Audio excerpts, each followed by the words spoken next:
All right, we are now live here on YouTube as well as TikTok. We're going to wait a few moments just so people are able to hop on the live so then they can ask questions, discuss what's happening, discuss what we're talking about. We're going to be talking about basically financial markets, looking at different asset classes, different instruments that people use in order to try to capitalize on basically price action movement.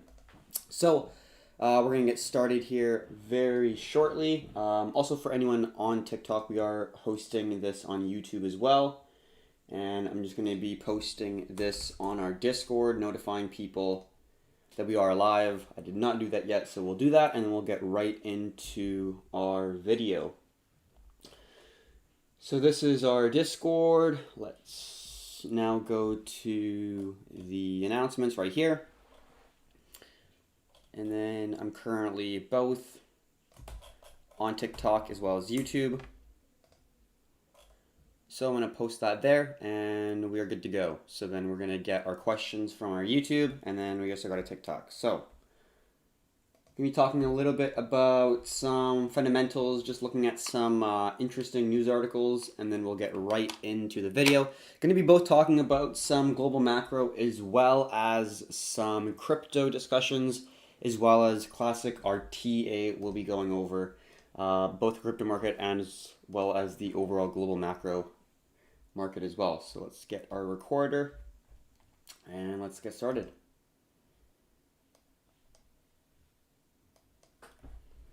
Hey traders, welcome to a global macro update. Hopefully you're having a great day. This is the first day of July 2020, so brand new month. Always exciting to start a new month. Hopefully your June went well, and hopefully your July will be just as prosperous, if not more.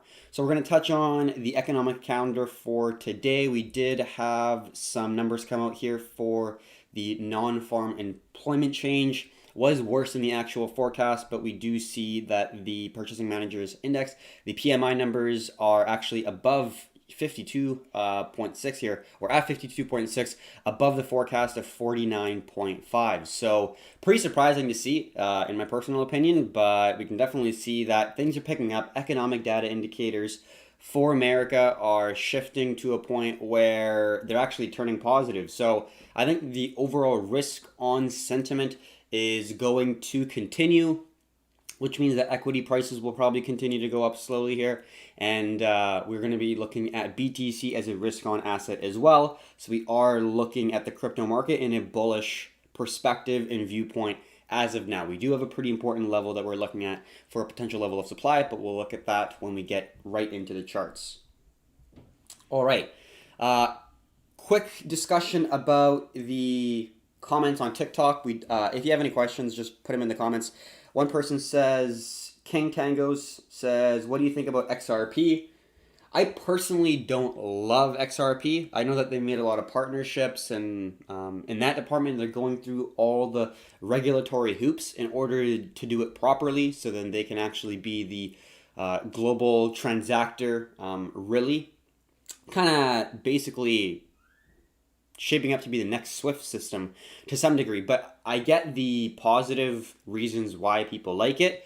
But in terms of the actual price action, it is extremely relatively weak compared to the other alts that we are looking at. So if you're comparing XRP to things like Ethereum, Binance Coin, if you're comparing it to things like Chainlink, XRP is relatively weak, macro, micro, every way you look at the price action. XRP is extremely weak compared to other alts that provide a better possible potential for appreciation, in my personal view.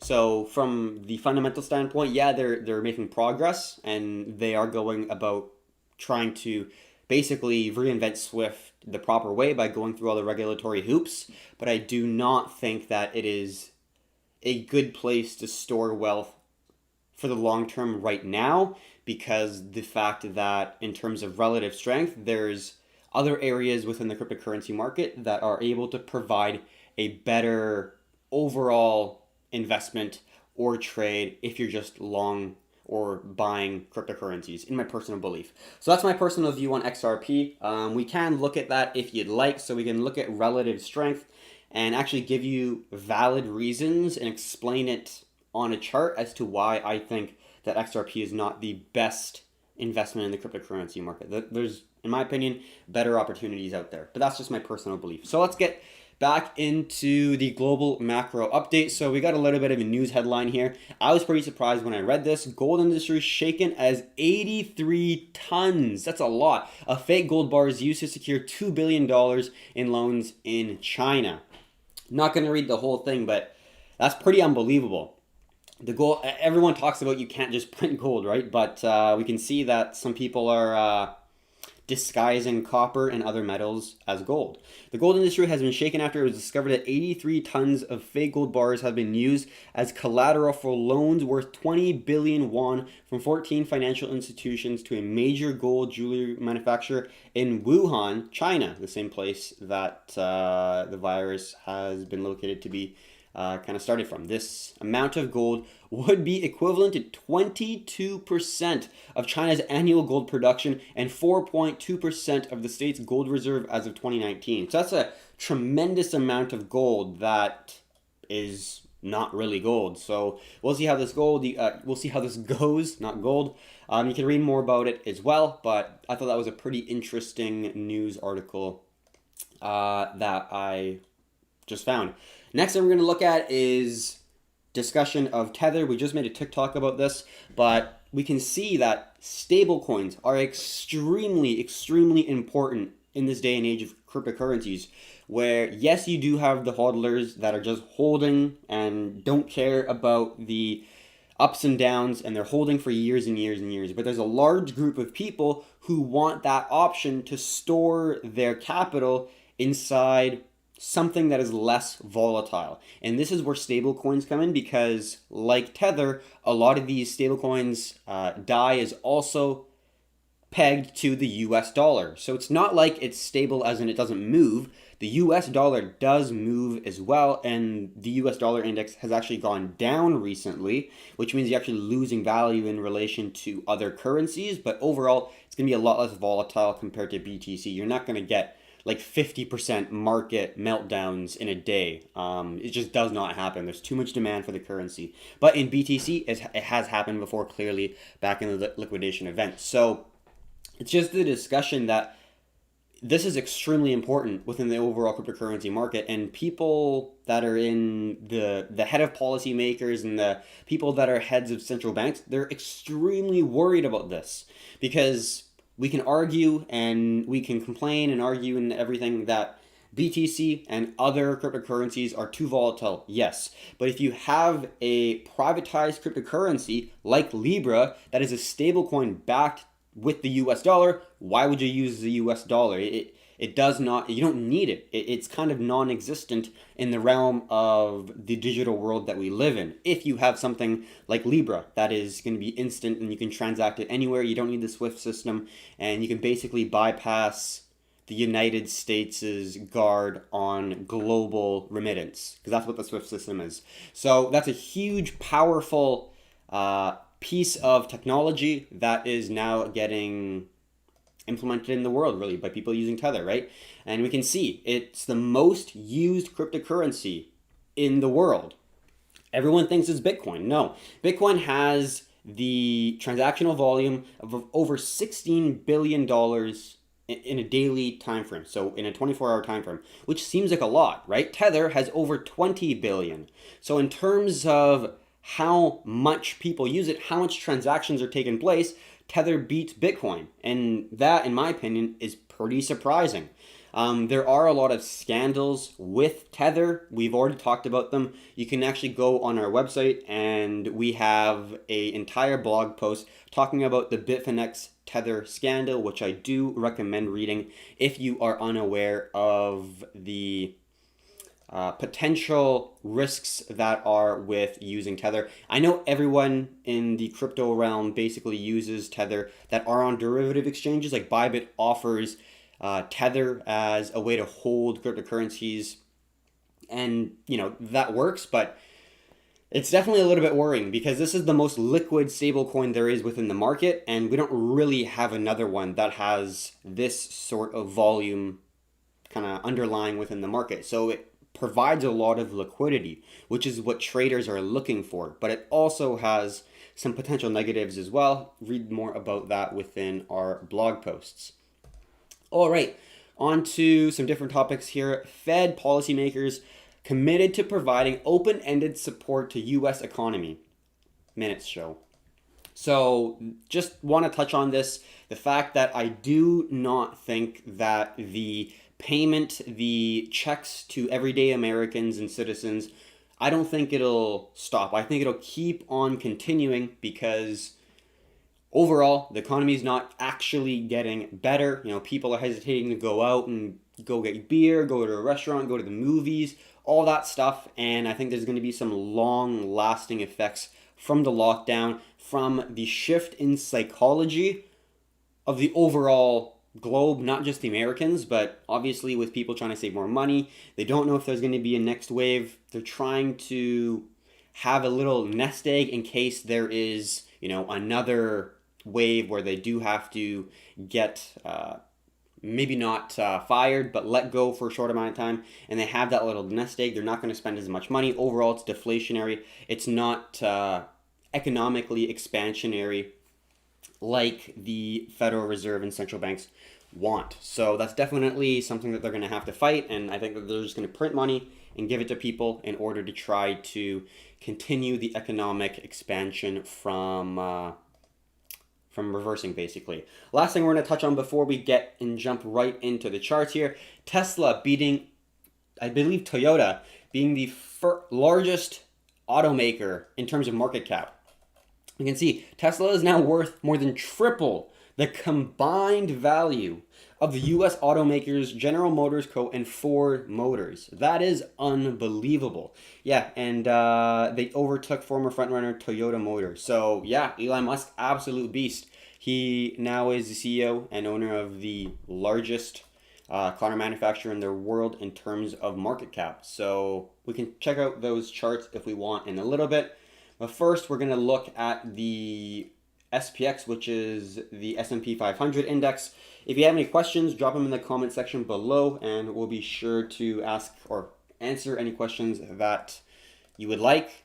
But first, let's talk about the S&P 500. So we already talked about this descending wedge breaking to the upside, previous levels of support and resistance confluencing with the descending zone to create a strong level of demand.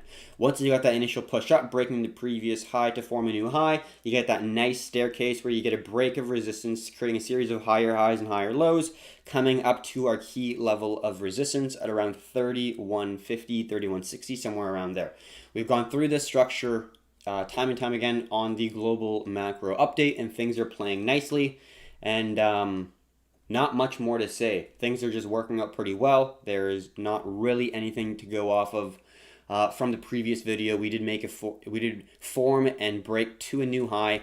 We did have a little bit of a sell-off here, but it did hold the previous high right here into a new level of support, and then we broke into a new high, and then we could also staircase right here, form a little bit of a pullback, and then push up again, making that next higher high. But overall, we are forming a nice move to the upside. Overall, risk on sentiment is still chugging along and going nicely here in my personal view. Quick look at the Russell 2000. We did not break the right shoulder, so that for me tells me that the Russell 2000 and overall small caps are not really seeing the bids like the S&P is seeing. Less speculation overall in the small caps, which, if you have a small amount of money or a large amount, if you have any amount of money really, and if you have to bet that either small caps are going to do well or large caps are going to do well in this market environment, what would you pick? I would definitely say large caps. The ones that are the stay-at-home companies, the ones that are in the NASDAQ, are going to be the ones that you're going to be looking to keep your capital in. And we see that right here, huge discrepancy between the Russell 2000 and the NASDAQ. NASDAQ, I believe, has made an all-time high, maybe just about, but we're testing the previous all-time high right here that we made on June 23rd. So huge discrepancy. This is why I'm saying that if you're looking at shorting an index, the NASDAQ is definitely not it. NASDAQ is one of, if not the most bullish indexes that I could find globally, not just in the States, globally. So definitely keep an eye out on that. And the Russell 2000 is going to be a lot less bullish. We're still in the structure that could potentially play out as a head and shoulders if things turn around. But I do expect the risk on sentiment to continue as the S&P, as the NASDAQ continue to push, breaking the recent highs to form newer highs. Maybe not so much on the S&P, it's just reaching the high, but NASDAQ really showing its strength. Something to note, we already talked about this in previous videos, but the volatility index, the VIX, actually broke the support out around $30 and now falling. So when you see the VIX falling, decreasing in volatility, usually, or if not always, the S&P is slowly climbing up. In the markets, usually things take the staircase up and the elevator down. And when we see decreasing volatility, it's overall a risk on environment, because if there's less volatility and more slow, steady climbing towards the upside, people are going to be looking to put their capital and park it in things like the S&P 500, because of the risk on asset that is able to provide a much higher return compared to things like bonds or cash, obviously. So overall risk on sentiment, in my personal view, just looking at the US equities market. Going to take a quick look at the TikTok comments, and then we're going to jump right back into the video. All right. So Joshua said, expecting to hit 16K next couple weeks. Can't see the graph from IMware, but not sure what you're... Joshua, 16K. So I think you mean the NASDAQ, maybe? Maybe give me a heads up on what you're talking about. If you're saying 16K, the NASDAQ's currently at 10.3, so you might mean the NASDAQ. That's a pretty massive move that you're looking for. I wish you the very best of luck. I agree in the overall direction right now, in that it's currently a very risk-on sentiment environment for global investors, where they're seeking higher risk tolerance instruments like indexes and equities. We can see the NASDAQ absolutely booming. So yeah, I completely agree with you on the overall direction. Can't see graph. So we do have this on YouTube live as well. So if you want to see a more clear picture of what we're going over, what we're analyzing, what we're checking out, definitely check out the YouTube live. Our YouTube name is just Performante, so you can check that out in more detail as well. Joshua says, check out DQ. Fair value is $295. DQ has a beautifully chart. So we'll look at that maybe we'll look at that right now. We'll switch it up a little bit. All right, let's look at DQ. I don't know any of the fundamentals. I don't follow equities too much. But let's look at...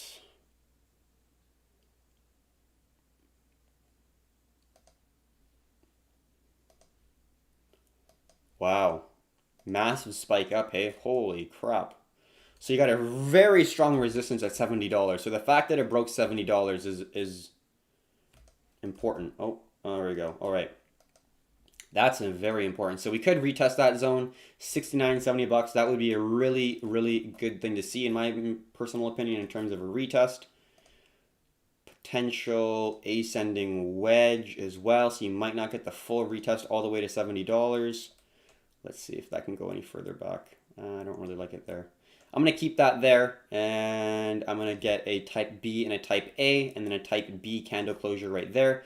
So I got 1, 2, 3, 4 rejections of this ascending zone, giving me a valid resistance that broke, and then we can clearly see the ascending zone right here.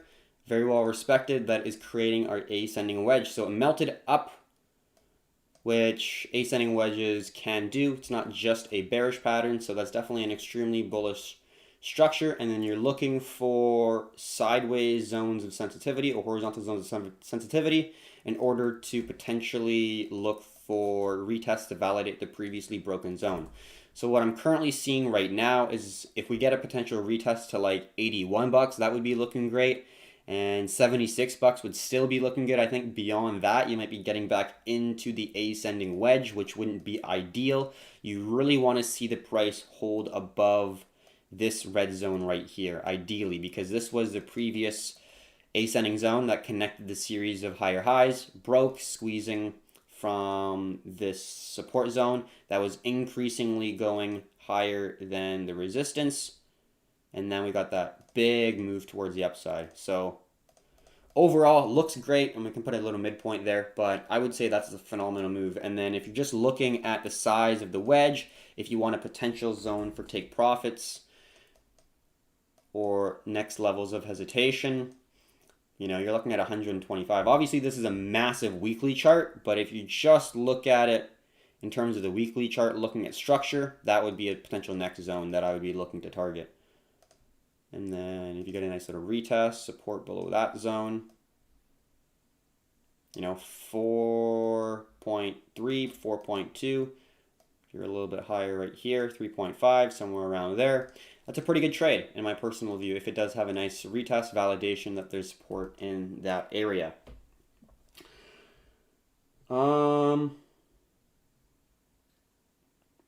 I can't really open that link there. But anyways, that is my analysis on DQ. I know nothing about the fundamentals. Just warning you. I haven't checked for it, nothing. This is just me opening up a chart, looking at it, and then coming to my own conclusions. Just saying. So let's leave that. Go back to our global macro update. Joshua, I will be going over the BTC analysis a little bit later in this video, so stay tuned for that. It is coming. All right, quick look at the global equities here, or global indexes. Not much has happened. We've been consolidating sideways, failing to break into a higher high, or at least test the previous high on a lot of these structures, but we've also held the support zone. So we're consolidating. You could say we're in a descending triangle, a symmetrical triangle, but we're in a squeeze, and I think that we are going to either break to the upside or to the downside. I'm basically looking at the US as the leader for the globe. If you're going to put capital somewhere, the US is probably one of the best bets in order to try to grow it. So that's where I'm mainly looking to see if we're going to get another leg down. If we are, global indexes are probably going to fall too. But right now, the S&P is doing pretty well. Broke out of its descending wedge. The NASDAQ is absolutely rocketing to basically all-time highs. So I view the current market as a risk-on environment where global investors are looking to gain some price appreciation through more speculative instruments and assets. So that's the way I'm going to view the market. All right, so we're going to look at the DXY. So this is in confluence with the overall sentiment that we see. So if it's a risk-on environment, if you have cash, you're probably going to be putting it in places that will give you a better reward or earning or some sort of payout or some sort of return on your capital, right? It just makes sense. You want to grow your money. Cash is not the place to do it. Bonds is not the place to do it. You're looking to do it in more speculative investments. And we see the US dollar currency index, which is mainly inverse Euro USD chart, because this is comprised 60% of the euro, is moving to the downside. So the US dollar is weakening, which is yet again a risk on indication. If this ascending wedge, ascending triangle, depending on if you want to take this off or on, if this breaks to the downside, I do expect the bullishness of the overall stock market, crypto market to continue.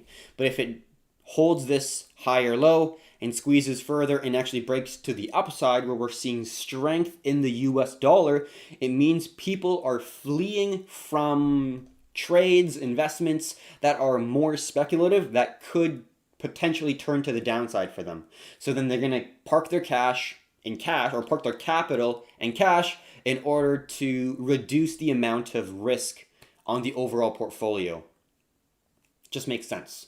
So that is the overall view in terms of the DXY. King said, thank you very much for the info. You're the best. Thank you very much. I really appreciate the kind words. And we do this every weekday. So if you are looking for a second opinion, just want to discuss markets, I absolutely love talking about financial markets, not a certain single asset classes, but like asset classes across the board. I absolutely love it. So If you're interested in discussing this more often or would like a second review, we are here every weekday. So thanks for coming. I appreciate that greatly. So let's get back into the charts. We've already discussed the DXY, looking at the two different scenarios that we have that could play out into the market. We do have a well-respected resistance and an ascending zone. So we'll let the price action speak for itself. We don't want to project our bias in the overall market. While we were in our triangle for the DXY, right here, this large symmetrical triangle, we were talking about a potential move up for the US dollar, meaning that US dollar will strengthen. And this could still play out, this thesis. This is a macro theory presented by Brent Johnson in his what he calls dollar milkshake theory. And this basically is a theory that argues that there's a lot of USD denoted debt in the world, and in order for people to pay off that debt, they need to purchase USD. They need to put a bid on USD to pay off their debts. And if debts increase, countries will want to pay off their debt sooner. It's a big short squeeze. If you're borrowing something and then purchasing an asset like a machine, products, a commodity, versus in exchange of the currency, that's a short play. So a lot of people are short the US dollar. So if it does come into a possible short squeeze, that environment is going to cultivate a potential short squeeze because the setup is there. There just needs to be some sort of fire, some triggering, and we already saw a little sneak peek of that in my personal view. Because when we had the initial sell-off back in March, where everything's not just the stock market sold off, gold sold off, silver sold off, oil, crypto, a lot of currencies, looking at like the Turkish lira, the South African rand, the Russian ruble, the Mexican peso, even the Australian dollar, Canadian dollar, New Zealand dollar, everything crumbled except for a few things. And those few things were the United States dollar, Japanese yen. You saw treasury yields drop, but people rushing into treasuries, and gold rebounded pretty quickly after as well. But there isn't that many things that actually did well. So in total uncertainty, fear, worry, global investors in the past have turned to the United States dollar.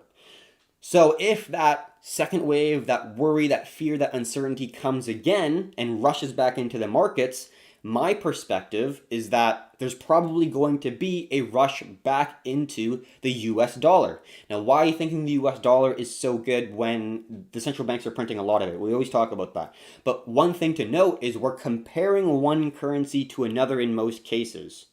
So you gotta ask yourself, what's the least bad currency to be in?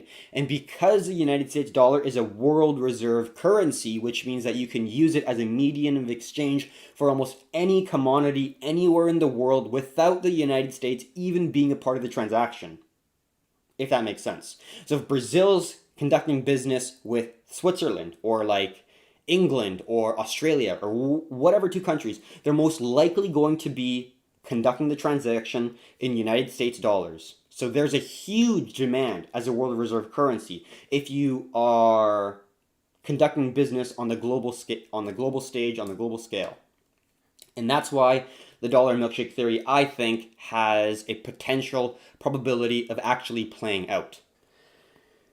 Do you teach by any chance? So we do offer a Performante premium subscription service within Performante, which is the brand that we hold our education in, and it's primarily cryptocurrency education, but we do provide overall global macro analysis, understanding it, what basically we're trying to identify, risk on, risk off, how to identify a good setup, when to know, to really, really start to push on an extreme risk off or extreme risk on. And there's a lot that goes into it, obviously. But yes, we do provide education if you would like in our Performante Premium subscription service. Check it out on our website if you'd like to. Shareface, I believe is how you say your name. Anyone buying WKHS, 20% gain for me. Nice one. Okay, let's look at it right now. We're going to be very active, let's say, with this analysis. So if you have any trades you're in, if you have any stocks that you'd like to look at, definitely just throw them in the comments and we can look at it. So WKHS. And let's bring this to the candles. Holy shit. Yeah, no kidding. Wow. It was at like $2 and now it's at 20. That's crazy, man. Best of luck. Yeah, that's like, I do not know this company, but man, oh man, that was a huge shot up. Congratulations if you have purchased any time here. He said a 20% gain, so not crazy low. So you probably got in at like $16 maybe. Shot up from like start of June at like $3. That's crazy. Best of luck on your trade and investment. All right, so now that we've completed that, we're going to quickly talk about some US government bonds, both the 10-year and 5-year yield. So we can see that they did get a little bit of a bump up, meaning that there's people leaving bonds and the yield is increasing. So that's, in my opinion, an indication that it is yet again in confluence with the rest of the analysis, a risk on environment or risk on indicator. So that's just bringing even more confluence that we should be looking for longs on risk on instruments. All right, so let's discuss now what we talked about quite extensively yesterday, which was gold and silver. Before that, we're going to quickly touch on gold, or sorry, not on gold, on Western Texas Intermediate crude oil on the 4-hour chart. So I currently see a nice ascending wedge. It's not perfectly valid because we don't have that third touch of the series of higher highs. It'd be nice to see one more push up to see the higher high, but this could also just be a double top potentially with a higher top here. Not extremely valid, but this ascending zone is what I'm going to be looking for. Previous resistance, support, support, support, support. So we do see a series of higher lows that is held by a well-respected zone. But something to note, even if it does, let's just get this into the white fat one. So white and thick. So even if it does break this ascending zone right here, I personally would not be looking at the market in a bearish perspective until it breaks around 36. Because even if it does break this ascending zone, we got a series of highs that fail to break into a higher high. So there's a lot of solid sell pressure around this zone. We got pulled back in above the support multiple times here at around 36. So when we're looking at this from a larger time frame, this just looks like a sideways consolidation. So I'm going to view it as such. We can draw ascending zones, descending zones, but I'm going to view it more as just a horizontal zone. We're going sideways until we potentially get a melt up, or we get a breakdown, and then you're looking for a break of 36, where then if it goes beyond this zone, you're really looking at a potential down move for oil, in my personal opinion. And then you can do a lot with that information. You know that there's some currencies, for example, that are positively correlated with crude oil. So you can do something with that information as well. Also, when oil is going up, obviously it's a risk on indicator because transportation increases, production of goods increases. That is overall bullishness, expansionary phase in the economic cycle type of environment, which is what you want to be looking for if you're a risk on investor. So we don't really see a whole lot more to talk about right now. It would be nice to get one more touch like that and then break maybe a previous level of support, new level of resistance. That would give me a lot more confidence for this ascending wedge. But as of right now, I still view it as a horizontal channel with a resistance support going sideways with some potential ascending zones if it does validate it a little bit more. All right, so that's going to be US oil. We're then now going to talk about the gold and silver ratio, silver and then gold. But first, we're going to look at the questions here on TikTok. It says, what do you think about SBT and MOV? If you can please review that, really appreciate it. Yeah, no problem. So before we jump in on gold, silver, and the gold and silver ratio, Let's quickly just jump into some of these charts. I don't know anything about the actual fundamentals, just letting you know. I'm sure you are well aware, but oh, I guess that's not the one to look at. All right, so let's first look at SBT. Definitely a lot of them. Do you mean the silver bullion ETF? Which SBT are you talking about? Because I'm not exactly sure. Sterling Bancorp, that might be it. It's listed in America, so I assume so. Has decent volume, so maybe. No, Darling Bank. Okay. SBT.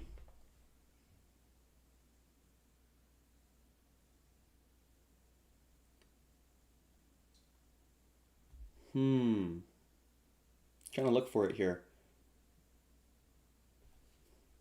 SBT. Yeah, Sterling Bancorp. Okay, it's the one I had. Yeah. Thought I had the right one. Okay, cool. All good, my man. So let's start off with the weekly chart here. Not a whole lot of information to work with, but definitely we're in a clear downtrend. Got a nice high of around 14 bucks. We got a major level of resistance to go over on around the $7 range. You got a key level right around here, and then you got a key level right around here. And on the daily, I'm sure we can get a nice horizontal zone. Probably actually a descending zone as well, but I'm just going to draw this, as well as a potential descending zone. Like so. So that's the way. Just thinking of where I can potentially put this trend line. I think I'm going to put it right there. So we see a descending triangle formation on SBT in my personal view. Let's get the projection on there. Make it a little less red. And you got a very strong level of support. There we go. And let's just make that very bright. Okay, cool. So that's currently what I see within the overall structure of the market. So let's zoom out and just talk about what we can see right here. All right, so you can kind of play this in two ways. First off, well, it actually depends if you are long bias or short bias, because it depends on, obviously, if you think it's if you're looking at it just as a trade, I wouldn't be looking to long just yet. Definitely not. The market structure is extremely bearish, breaking supports, holding resistances, and you got another consolidation. This was a consolidation. This was just a long consolidation. You're breaking to the downside each time. So if you are looking for possible entries, I would say you have to break major market structure before you even look to potentially get into this trade. Because right now, let's just zoom out a little bit longer and just talk a little bit about market structure. So market structure is basically the price action breaking higher highs or lower lows, or it's just consolidating. So this is right here, not really do nothing state, but it's not doing anything. It's not making a higher high. It's not making a lower low. So unless you're like scalping the lows and the highs and the lows and the highs, or highs and lows, whatever the case may be, I personally wouldn't want to be in something like this. I'd rather be in a trending market where it's easier to have a higher strike rate, win-loss ratio, whatever it is. It may not be like that for you, but for me, I find myself having a higher win-loss ratio when I see a clear direction and a clear trend that I can trade with. If I'm expecting this to move to the upside, and if I see like a little wedge right here, and there's key level of resistance, but I'm assuming that it's going to break a major level of resistance and hit my target, that's going to be pretty hard because you're assuming that the continuation sideways is going to break. That's going to be one option. Or you could wait until it actually breaks, and then you have a momentum to the downside that you're looking for. So momentum, market structure is very important, and the current momentum is just consolidating sideways, and the market structure, looking at the large time frame, is definitely bearish. So You did say that you're looking to long buy. So you're looking for an investment, you're looking to buy and hold. Where would you be looking to buy and hold is the big question, right? So you do have a descending zone here, but what if I was the one looking at this company, trying to find a good place to potentially enter? The minimum I would want to see the price pass would be this sideways zone of resistance, because right now, this is the market structure where you see a consolidation sideways. It could just chop around here for a little while longer. We don't exactly know how long it's going to be, right? And if it carries the momentum similar to here, instead of buying somewhere in here expecting that it's going to break the resistance, it could very well continue the trend downwards, hold this resistance, and fall lower down. So it doesn't make sense entering something unless you have confirmation that it has or about to initiate the move that you are anticipating. So if I were you, what I would do is, if we zoom into a smaller time frame here, I'd be looking for a series of steps. So first off, what I'd like to see on the daily time frame, on a large time frame, I want to see a candle break and hold above the key level of resistance. So I don't want to be looking at a 4-hour chart. I don't want to be looking at this for a potential entry until it breaks out of our consolidation with a daily candle confirmation breaking above the key zone. Once that is in place, I know that there's confidence from the buyers able to hold the price up. At that point, once I've made a higher high, you're looking for the previous resistance to hold as a new level of support. Once you see, you're looking for like type A, so let's say this was the zone, that would be a type B, and this would be a type A, where just the wick touches, and then a type B would be the candle closure. You're looking for those types of candle closures that validate the previous resistance as a new level of support. So once you get validated that yes, this is a new level of support, then I would be saying, okay, the market structure changed, the overall price action structure, this descending wedge, this horizontal zone, this is also broken out. So you got price action confirmation, you got market structure confirmation, and then you also have the support confirmation right there. And if you are looking for longs, that is the point in which I would potentially look for opportunities in where you'd want to see that validation come in before you really start to take a stab at it. You also have some validation from this descending zone right around here, that it's currently right at a pretty vital area. If it does break down here, you have that move to the downside, and you can also go like this as well, because previous support turning into resistance, and that's going to be a potential opportunity. So we need to basically break $5 for me to even think about potentially looking to long this opportunity, because right now the overall momentum and the trend is to the downside.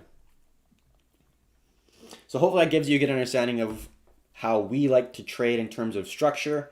Don't really love using moving averages as much. I just like mainly using market structure on larger time frames, meaning you're either breaking resistances and holding supports, or you're holding supports and breaking resistances, or you're consolidating. There's only three ways that you can really go, right? You're going sideways, up, or down.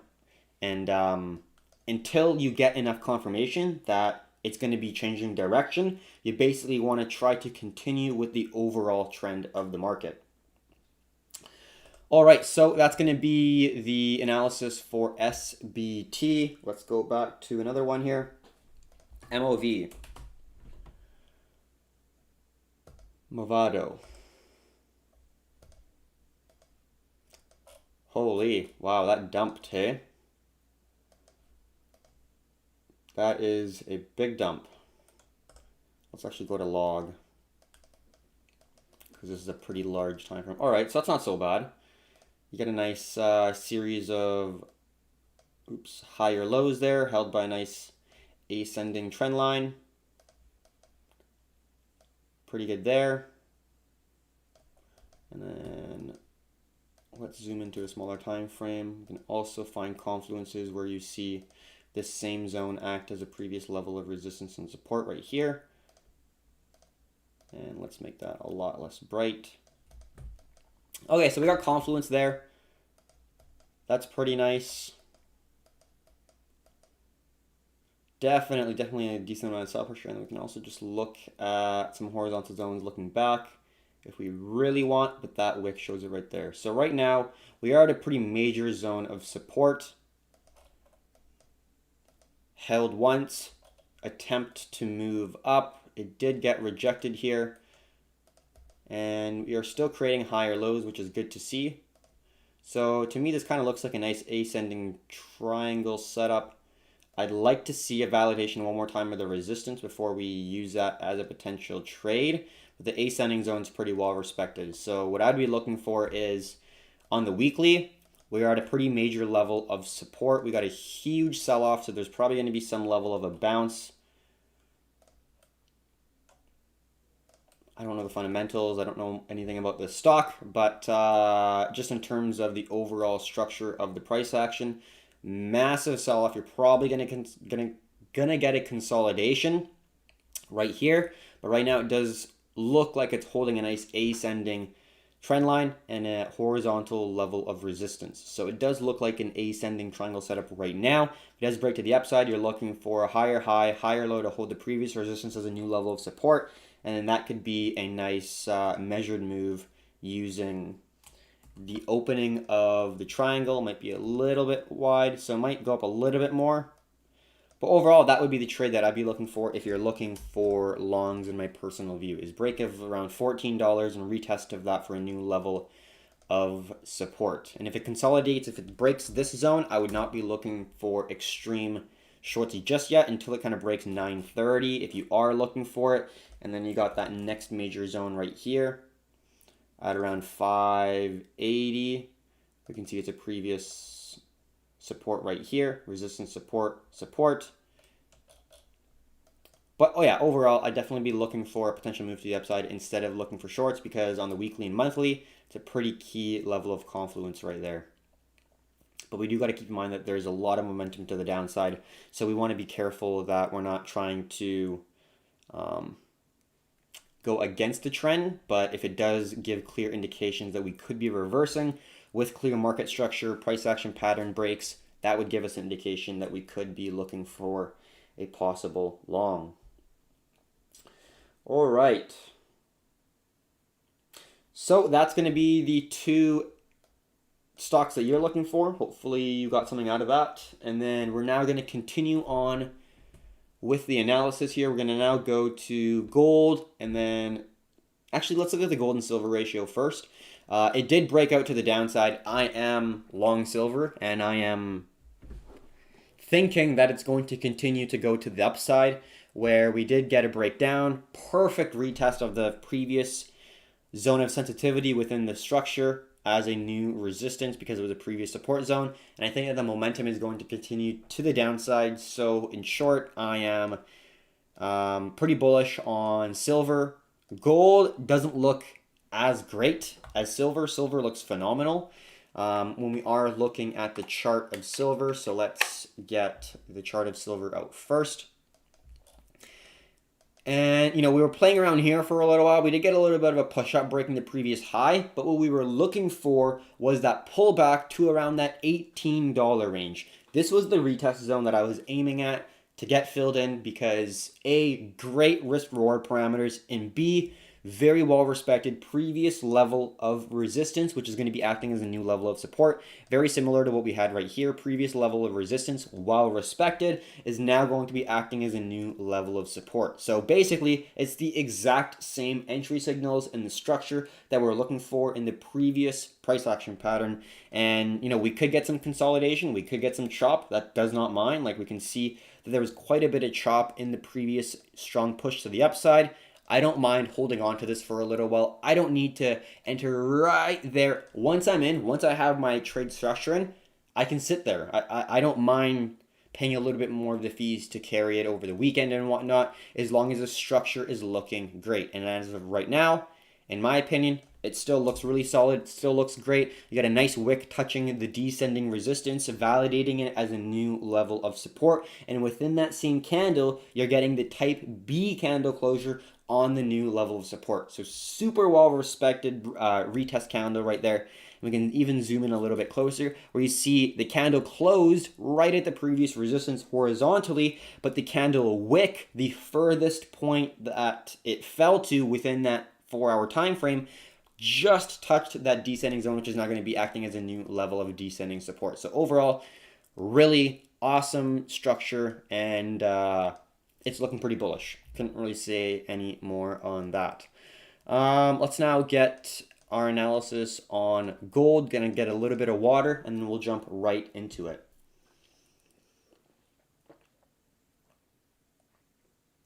All right, so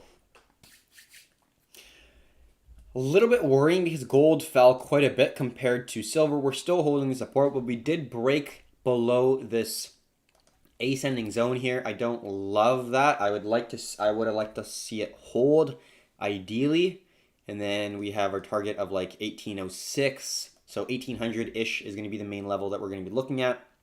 So a little bit unfortunate because I would have liked to seen this support hold that retest with this one right here. I would have really liked to see that, but unfortunately it didn't happen. What are you going to do? You can't always exactly what you want in the market. Sometimes you just got to deal with what's given to you. So in terms of gold, it's looking less good. We are breaking back above the zone, so that's one really good thing. So this could just be a wick on a larger time frame. We are on the 1 hour time frame. So if we are looking at a larger time frame, this could just be a wick similar to what we got right here.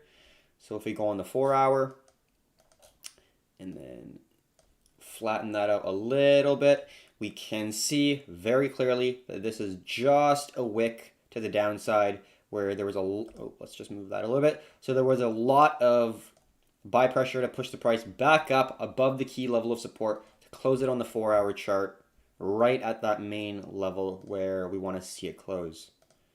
So overall, it's looking pretty good. The massive wick there was not ideal, but silver did not push down that far, which was really nice.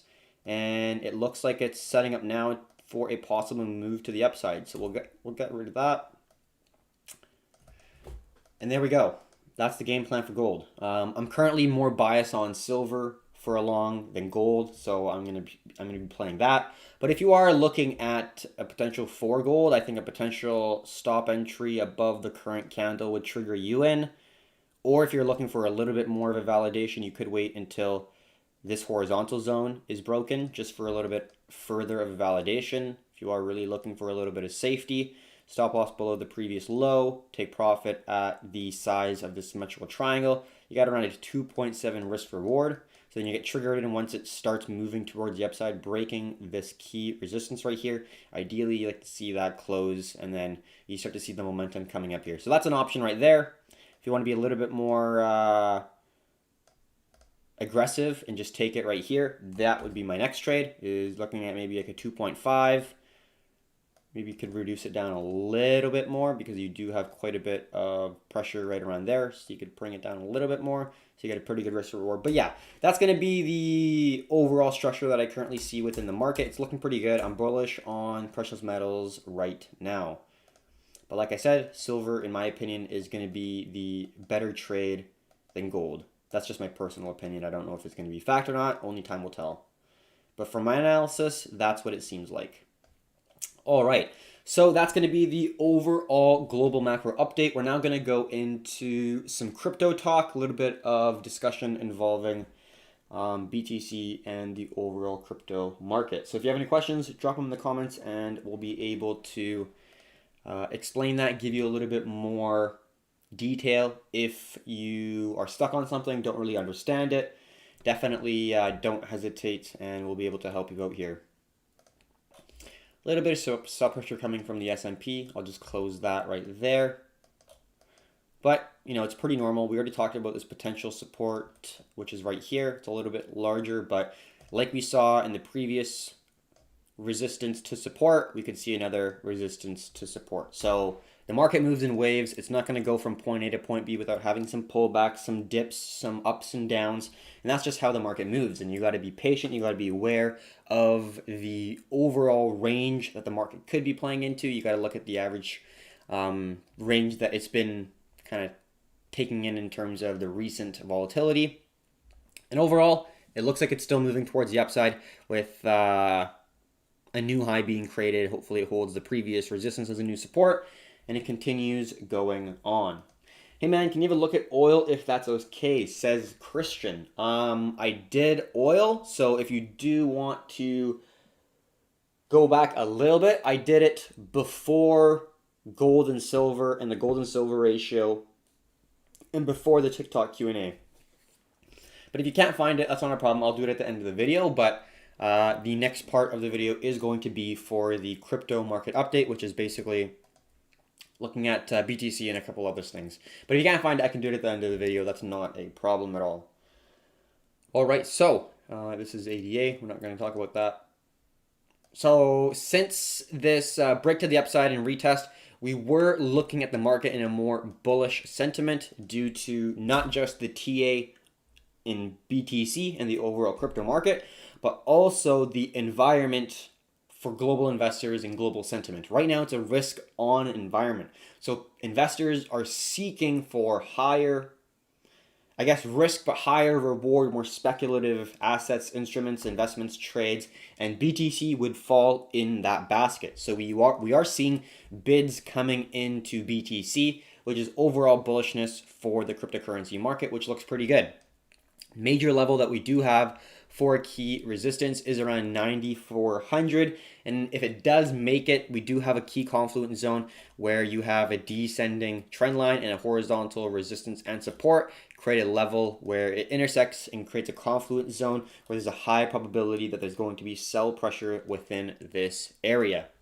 But if the overall market continues for a risk on sentiment, we could break. That's very well a possibility, but we do have to make sure that we're taking it day by day. We're not projecting too much of a bias on the market. Christian, damn, sorry, I'll rewatch it. Yeah, that's not a problem. Really, we could do it again. All good. I'm from Oz, so it's 6 a.m. here. Oh shit, wow. Okay, well, welcome from Australia. That's crazy. Or welcome to Performante from Australia. That's crazy, man. Good job for waking up early. So let's get back to the charts here. And we can go back to oil if you'd like, if you just woke up. But it looks pretty good. Overall S&P is moving towards the upside. We already talked about the 9,400 being our next target. So I think we can just see the continuation of the momentum towards the upside for BTC. Not a whole lot to talk about in terms of new market data that is presented. Got a nice candle closure on the 6 hour. We could get a nice retest of around 9,200. Would not surprise me at all, but overall the momentum is to the upside and we're going to treat the market as such. One thing to look at in my personal belief, there have been some people already talking about the fundamentals, but we're not going to get into the update, Shelly, all that stuff, but you can do your own research. Cardano or ADA is going to see some major fundamental catalyst, which is basically just hype, news-driven stories that are going to impact the decision from the buyers and sellers in this particular market. So we can see already on the 4-hour chart, very well-respected symmetrical triangle. We could even zoom back to the weekly and go all the way from there. So we know that there is a major level of resistance coming in pretty shortly here. Around, let's say, if we're just looking at the wicks, around 10.6, somewhere around there. So just a little bit past the take profit zone is going to be our next level of resistance. Might want to consider making that a little bit smaller. Pretty good risk reward parameters in there. But what do we see when we are running up to it? So yes, we do have a resistance, but we do have to consider how fast we're running up to the zone. We see the initial zone right here that broke out. And then you get another continuation pattern. And then it does look like we're going to push back up to the upside. So overall, momentum is strong for the bulls, but we do have to consider that there's going to be resistance coming up kind of near where the take profit is. So it does make sense where the take profit is. Now for the continuation pattern to the upside, we do see a nice symmetrical triangle. And when we jump to the 4-hour chart, very, very well respected all around. We see 1, 2, 3, 4 validations of a key resistance for the sellers, and then 1, 2, 3 rejections from the buyers, able to hold the price up, making higher lows. So overall, really well respected zone. You got a really big validation that this is, yes, a breakout, massive, massive bullish engulfing candle, just taking out like really the significance of any real big move before this huge pump to the upside here back in late May.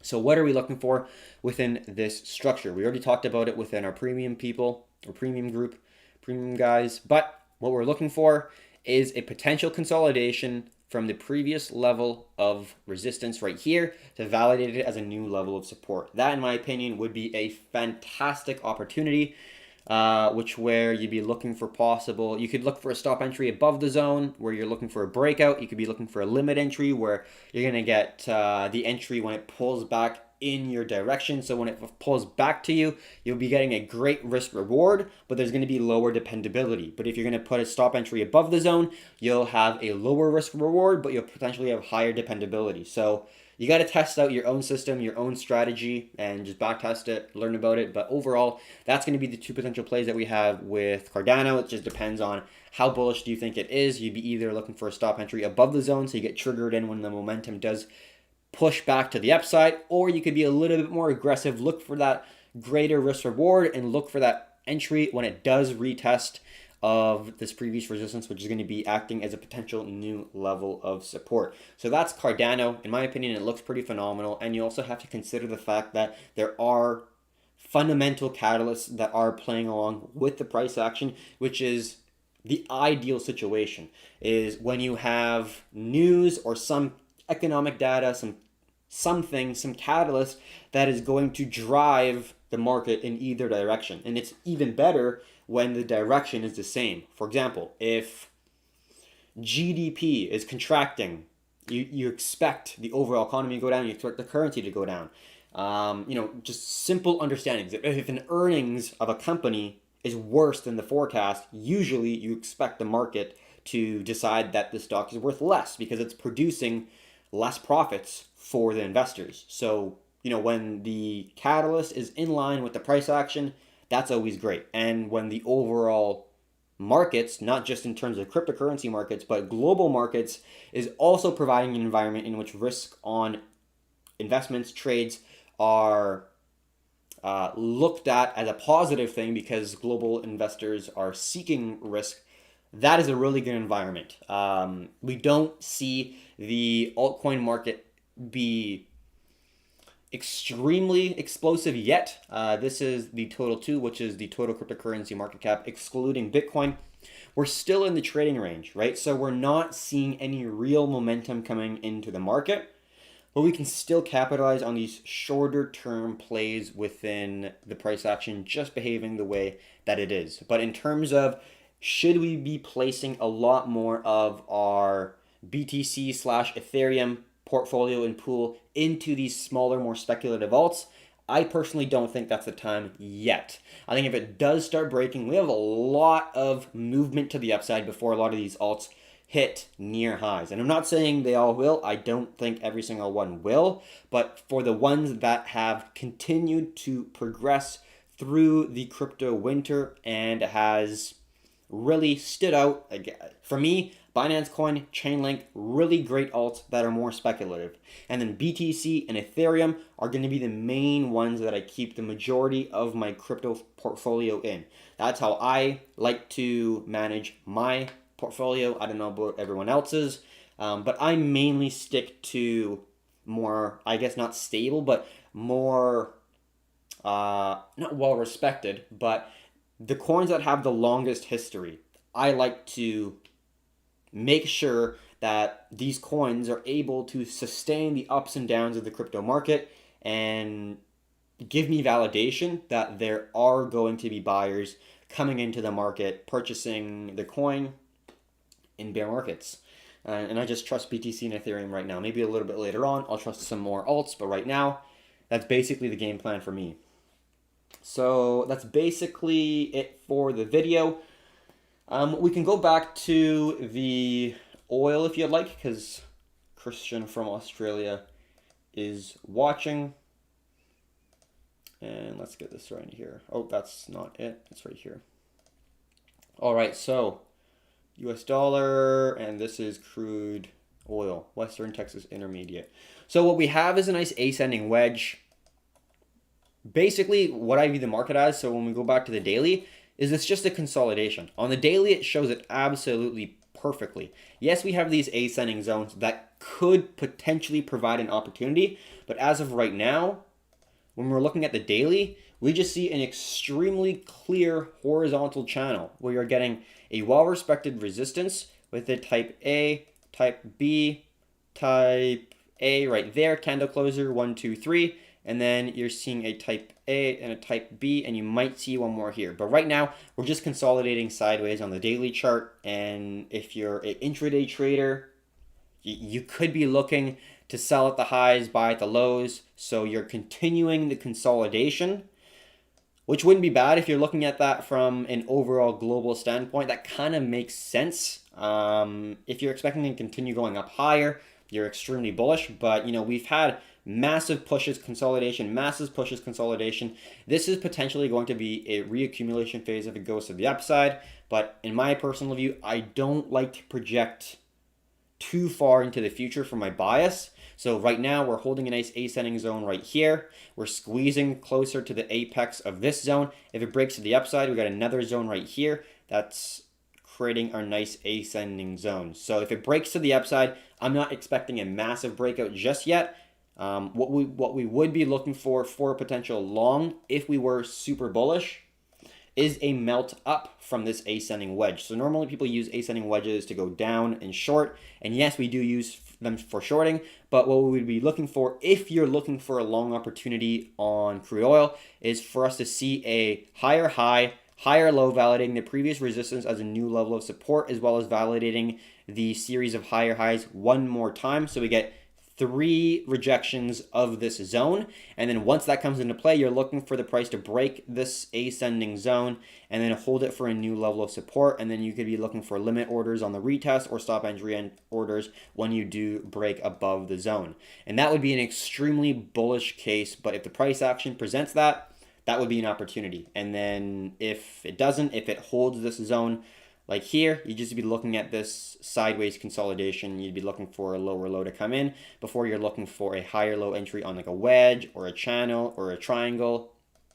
Whatever the case, whatever your strategy is, that's what you'd be looking for. So that's my overall analysis on crude oil. So it's consolidating right now. It's definitely too early to say long or short unless you're intraday trading, expecting to make that your profit. I would say expecting this to break and not hit your stop loss in that same time frame would be a little bit too big of an ask, in my personal belief. I'd rather wait for confirmation so then you can enter somewhere up here, so then you have a long range before you get to your next major zone. Maybe it's right here, maybe it's right here, but you got a lot more room from here to here than you do from, let's say, like the break here into this zone right here. But that's just how I currently am looking at the market. So hopefully that gives you a little bit of insight. Hopefully also you have a good day. You're definitely a little bit ahead of me. You're on your Thursday. I'm still on my Wednesday. A little bit afternoon, 1:16. Still got a whole day left. All right, so that's going to be my initial look at crude oil. So I'll zoom that out. Want to keep it on silver because I'm currently in that. And I'll keep this on the BTC chart. And that's basically the video of the day. Thank you very much for coming. We really appreciate it. If you have any questions that we didn't go over, this is your chance now. If you want us to look at a different alt, a stock, a commodity, whatever the case may be, yeah, we'll definitely be open to it. We'll be very flexible in what we present, because it's the end of the video. So I will close off the recording and then open it up for a minute or two for whoever wants to ask a question. But if there's no questions coming in, I will definitely close it and then continue on with my day. Thank you very much for watching. I really appreciate it. If you enjoyed it, if you thought this was educational, informational, entertaining, it would be great if you would subscribe to our channel. Surprisingly, having an extremely hard time breaking 1,000.